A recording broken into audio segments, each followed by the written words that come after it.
Hello my dear friends, আজি আকৌ এটা নতুন ভিডিঅ'লৈ তোমালোকক সকলোকে স্বাগতম জনাই মোৰ লগতে মোৰ এই চেনেলৰ পৰা তোমালোকক অহা পৰীক্ষাৰ এইচএছ ফাইনেল এক্সাম যিসকলে দিবা তোমালোকক আন্তৰিক শুভেচ্ছা জ্ঞাপন কৰিছোঁ যিহেতু তোমালোকৰ অহা 13 ফেব্ৰুৱাৰী 2025 তাৰিখৰ পৰা পৰীক্ষা আৰম্ভ হ'ব মানে অহা পৰহিৰ পৰা সেইকাৰণে মোৰ তৰফৰ পৰা তোমালোকলৈ পুনৰবাৰ এইচএছ ফাইনেল এক্সাম 2025 যিসকলে দিবা সকলোকে মোৰ তৰফৰ পৰা বহুত শুভেচ্ছা জ্ঞাপন কৰিলোঁ সকলোৰে পৰীক্ষা ভাল হওক তাৰে কামনা কৰিছোঁ লগতে পৰীক্ষাৰ দিনটো তোমালোকে কি কৰিবা সেই বিষয়ে কিছু কথা আলোচনা কৰোঁ তোমালোকে প্ৰথমে হয়তো তোমালোকে বহুতেই তেনেকুৱা কাম কৰা যে ধৰি লোৱা তোমালোকৰ 13 তাৰিখত পৰীক্ষা 13 তাৰিখৰ ৰাতি কিছুমানে 12টা লৈকে এটালৈকে পঢ়ে কিন্তু এটো আসলতে ভুল ধাৰণা কিয়নো 13 তাৰিখে পৰীক্ষা হলে তোমালোকে সেই ৰাতিটো ৰেষ্ট ল'ব লাগে মূৰত তোমালোকে ৰেষ্ট দিব লাগে ঠিক আছে ব্ৰেইনটো ৰেষ্টৰ কাৰণে থৈ দিব লাগে শান্তি হিচাপে থৈ দিব লাগে কিন্তু কিছুমানে কি কৰে সেই ৰাতিখনেই তোমালোকে 12টা 1টা লৈকে পঢ়ি থাকে কিন্তু সেই পঢ়িলে তোমালোকে কিন্তু ক্ষতিহে হয় যিমানখিনি লাভ হ'ব তাতকৈ বেছি ক্ষতি হোৱাহে দেখা যায় সেই কাৰণে তোমালোকে আগতীয়াকৈ প্ৰস্তুত কৰি চলাব যাতে ৰিভাইজ দিয়া আগতীয়াকৈ সম্পূৰ্ণ হয় যাতে পৰীক্ষাৰ আগদিনাখন গোটেই ৰাতি পঢ়িব নালাগে তাৰ আগতে যাতে সিলেবাস কমপ্লিট হয় তাৰ প্ৰতি লক্ষ্য ৰাখিবা ঠিক আছে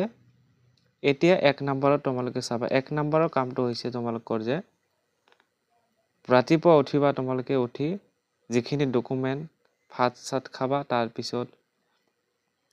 ৰেডি হৈ তোমালোকে ডকুমেন্টখিনি লৈ যাবা প্ৰথমে ডকুমেন্টখিনি যেনে এডমিট কাৰ্ড ৰেজিষ্ট্ৰেচন সাৰ্টিফিকেট ইত্যাদি যিমানখিনি ডকুমেন্ট লাগে তোমালোকে জানাই সেই ডকুমেন্টসমূহ ল'ব লাগিব 2 নম্বৰত চাবা কি ল'ব লাগিব তোমালোকক সেই ৰাতিপুৱা উঠি তোমালোকে ডাঙৰৰ আশীৰ্বাদ ল'ব লাগে হতাই ডাঙৰৰ কি ল'ব লাগে আশীৰ্বাদ ল'ব লাগে হতাই তোমালোকে যিকোনো কামতে যোৱা পৰীক্ষা দিবলৈ বা চাকৰি পৰীক্ষা যিকোনো পৰীক্ষাতে তোমালোকে ডাঙৰৰ ঘৰৰ পৰা আশীৰ্বাদ লৈ যাব লাগে তেতিয়াহে পৰীক্ষা ভাল হয় সেইটো তোমালোকে পুৰণি কালৰ পৰা চলি আহিছে এটো ভালদৰে জানা 3 নম্বৰত তোমালোকে কি কৰিবা ভয় নাখাবা কেতিয়াও ভয় খালে তোমালোকে যেতিয়া পৰীক্ষা দি হলৰ পৰা হবা তেতিয়া তুমি নিজেই ভাবিবা যে মই কিয় ভয় কৰিছিলো ভয় পোৱাৰ কাৰণে তুমি যত 80 পাব লাগিছিল তুমি 60 হে পাবা গতিকে ভয় আগৰ পৰাই কৰিব নালাগে 4 নম্বৰটো আছে যে আমি কনফিডেন্স ৰাখিব লাগে সদায় যিকোনো বস্তুৰ ওপৰত আমি কনফিডেন্স থাকিব লাগে নিজৰ ওপৰত বিশ্বাস ৰাখিব লাগে কনফিডেন্স ৰাখিব লাগে ঠিক আছে তাৰ পিছতে 5 নম্বৰটো চাবা 5 নম্বৰটোত কোৱা হৈছে যে তোমালোকে যি এটা বা দুটা বছৰ কষ্ট কৰিলা পঢ়া-শুনাত আৰু এই এটা দুটা বছৰ কষ্ট কৰি তোমালোকৰ মাত্ৰ 3 ঘণ্টাত দেখুৱাই দিব লাগে যে তুমি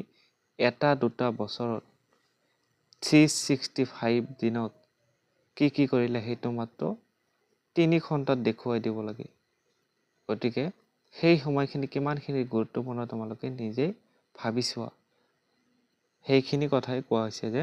তোমালোকে এটা বা দুটা বছৰত কিমানখিনি কষ্ট কৰিলা কিমানখিনি জ্ঞান লাভ কৰিলা কিমানখিনি পঢ়িলা সেইখিনি সময় মাত্ৰ 3 ঘণ্টাত দেখুৱাব লাগিব সেইটো কথা মনত ৰাখিবা তাৰ পিছতে তোমালোকে 6 নম্বৰটো কোৱা হৈছে যে টাৰ্গেট যেটো তুমি বিচৰা পৰীক্ষা দিয়া সময়ত হতে টাৰ্গেট বিলাক মনত ৰাখিব লাগে কাৰোবাৰ টাৰ্গেট থাকিব পাৰে 80% ল'ব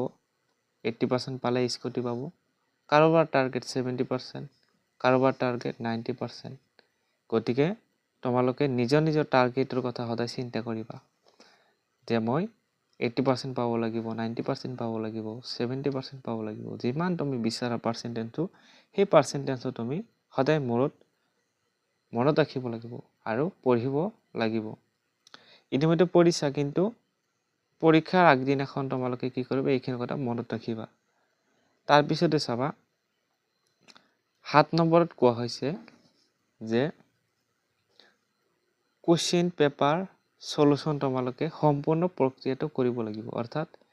3 ঘণ্টাত 100% যাতে তোমালোকে কুৱেশ্যন পেপাৰ সলভ কৰিব পাৰা, তাৰ প্ৰতি লক্ষ্য ৰাখিব লাগিব। ইয়াৰ কাৰণে কি কৰিব লাগিব যে তোমালোকে এই 100 মাৰ্কৰ কুৱেশ্যনখিনিতে তোমালোকে টাইম মেনেজমেণ্ট কৰিব লাগিব 3 ঘণ্টাত। 100 মাৰ্কৰ কুৱেশ্যন 3 ঘণ্টাত কেনেকৈ মেনেজ কৰিবা, সেইটো ওপৰত মই ভিডিঅ' বনাইছোঁ, সেইটো তোমালোকে লিংকত পাই যাবা, ডেছক্ৰিপশ্যন বক্সত মই দি দিম, তোমালোকে চাই থৈ দিবা। মই অলৰেডি ভিডিঅ' আপলোড কৰিছোঁ সেই বিষয়ে।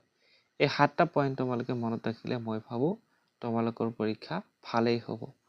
গতিকে আকৌ এবাৰ ভিডিঅ'টো ইমানতে সামৰণি মৰাৰ আগতে তোমালোকক আকৌ এবাৰ মই পৰীক্ষাৰ আন্তৰিক শুভেচ্ছা জ্ঞাপন কৰিছোঁ।